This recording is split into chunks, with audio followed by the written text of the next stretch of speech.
Episode की शुरुआत में हमें उबेल और विल्बर के बीच के फाइट दिखाए जाते हैं। उबेल लगातार हमला करती जा रही थी और विल्बर अपना बचाव करता जा रहा था। वो सोचता है कि ऐसा ही चलता रहा तो मैं ज़्यादा समय तक रोक नहीं पाऊंगा और ये एक स्लैशिंग मैजिक है, इसकी ट्रेजेक्टरी का पता नहीं चल रहा। विल्बर कहता है कि तुम्हारे अटैकिंग रेंज सिर्फ 5 मीटर ही है ना। वो कहते हैं कि हाँ तो फिर क्या। उसके बाद हमें सीधा फर्न और एरे के बीच की फाइट दिखाते हैं। एरे फर्न को कहती है कि तुम्हारे दोस्त विल्बर के सामने ज़्यादा देर टिक नहीं पाएंगी, वो मारे जाएंगे। ये सुनने के बाद फर्न लगातार हमला करते जा रहे थे, वो भी एक साथ। वो सोचती है कि इस तरह के हमला वो कैसे कर रही है और वो अपना डिफेंस कर रही थी, पर वो ज़्यादा समय तक रोक नहीं पाई और वो हार गई फर्न के सामने। इसके बाद फिर से उबेल और विल्बर को दिखाते हैं। विल्बर अपने जादू से उबेल को बांध देती है, उसके वजह से उबेल कुछ नहीं कर पाती। वो सोचती है कि इस जादू की वजह से वो अपने माना को भी कंट्रोल नहीं कर पा रही। असल में वो पूरी ताकत से हमसे नहीं लड़ रहा था। वो चाहता तो शुरुआत में ही हम सभी को अपने जादू से मार सकता था, पर उसने नहीं किया।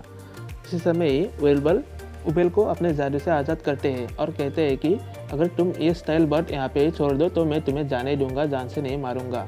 पर उबेल पिंजरे को ऊपर उछालकर अपने हथियार से विल्बर की आंखों पर वार करते हैं, पर विल्बर बच जाता है और फिर से उबेल को अपने जादू से बांध देती है। उबेल कहती है कि तुम अपने आंखों से पूरे बॉडी को देखे बिना कैद नहीं कर सकते हैं ना। विल्बर कहती है कि हाँ और कहता है कि तुम्हें आंखों के बजाय गर्दन पर वार करना चाहिए था, तुम शायद जीत सकती थी। लड़ाई के मैदान पर पहले भी किसी ने मेरे आंखों पर ही वार करने की कोशिश की, पर वो सब मारे गए। अब तुम्हारी बारी। उबेल कहती है कि क्या तुमने पहले भी बच्चों और औरतों को मारा है। विल्बर कहता है कि क्या तुम समय बचाने की कोशिश कर रहे हो। ये कहकर वो थोड़ा बहुत पुराने समय की बात करते हैं। वो जब नॉर्थ में एक मेजिस ग्रुप का हिस्सा था। वो ग्रुप डिमंस को मारने के लिए बनाया गया था, पर कभी कभी दो नेशंस के बीच की लड़ाई भी लड़ लेता था और एक इंसान ही दूसरे इंसान के कमजोरी जानते हैं और दिखाया जाता है कि बहुत सारे बच्चे उन लोगों से लड़ने के लिए आते हैं। इनसे हमें ये पता चलता है कि विल्बर को ना चाहते हुए भी उन बच्चों को मारना पड़ा उन जंग के मैदान पर। इसके बाद विल्बर उबेल को मारने के लिए तैयार होते हैं, पर उसी समय ही फर्न आकर विल्बर को कहता है कि तुम मुझे छोड़ दो। विल्बर सोचता है कि इसका आने का थोड़ा भी सेंस नहीं हुआ। वो अपने मानों को पूरी तरह ही सप्रेस करके रखी थी और फर्न को पूछते हैं कि एरे तो तुम्हारे साथ लड़ रही थी, वो कहाँ है। फर्न कहते हैं कि वो मारी गई और वो कहता है कि शायद तुम्ही ही इस पक्षी को पकड़ा है। फर्न कहते हैं कि हाँ। उसके बाद वो कहता है कि इस टेस्ट को पास करने के लिए हमें तीनों मेंबर की ज़रूरत है, पर एक तो मारे गए, इसलिए मैं इसे छोड़ता हूँ। उसके बाद विल्बर वहाँ से चले जाते हैं, पर पीछे से उबेल उसे मारने की कोशिश करते हैं। फर्न उसे मना कर देते हैं। उसके बाद वो वहाँ से चले जाते हैं।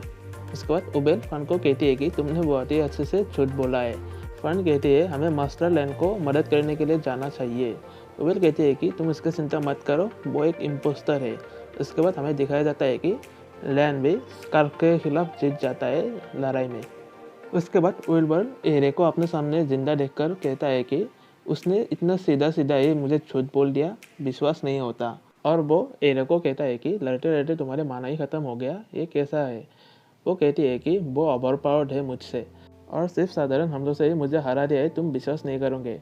उबेल कहता है कि नहीं, मैं करता हूँ। और वो सोचता है कि अगर वो साधारण हमलों से इतना बड़ा डिजास्टर कर सकता है तो वो एक मॉन्स्टर से कम नहीं हो गया।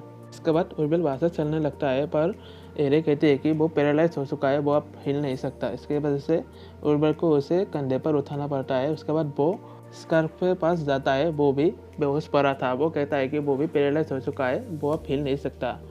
वो उसे जादू से ही उठाते हैं।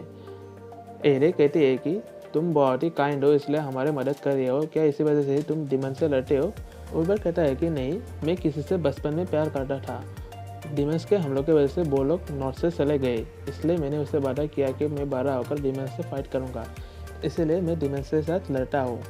अब तो मैं उसके चेहरा भी भूल चुका हूँ, क्योंकि वो जब बाहर से चली गई थी मैं सिर्फ 5 साल का ही था। उसी दौरान ही उन लोगों को पैर में स्टाइल बट मिल जाते हैं। विल्बर अपने जादू से उस बट को पकड़ लेता है। अगले सीन में हमें फ्रेंड के ग्रुप को दिखाते हैं। उन लोगों से स्टाइल बट छुड़ा लेते हैं और वो लोग डेंकेन से बात करने के लिए लग जाते हैं। डेंकेन असल में उन लोगों को वहाँ पे रुकने के लिए आए थे, क्योंकि लाओफेन भागते समय बहुत सारे ट्रेसेस पीछे छोड़कर गए हैं। फ्रेंड उसे ढूंढकर आसानी से हरा सकता था। डेंगन कहता है कि मैं तुम्हें जानता हूँ फ्रीडेन। फ्रीडेन कहते हैं कि तो तब भी तुम मुझसे चैलेंज करने के लिए हिम्मत कर रहे हो। डेंगन कहता है कि कोई और चारा नहीं है, तुम्हें यहीं पे ही रोकना पड़ेगा।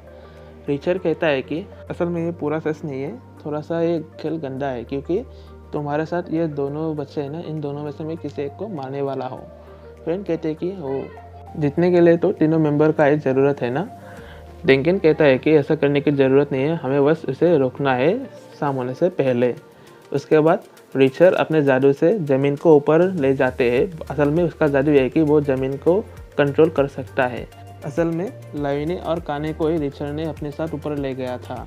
और इसी के साथ ही ये एपिसोड ख़त्म होता है। अगर मेरा एक्सप्लेनेशन आप लोगों को अच्छा लगा हो तो इस वीडियो को लाइक करें और इस चैनल को ज़रूर सब्सक्राइब करें। तो अब मैं चलता हूँ।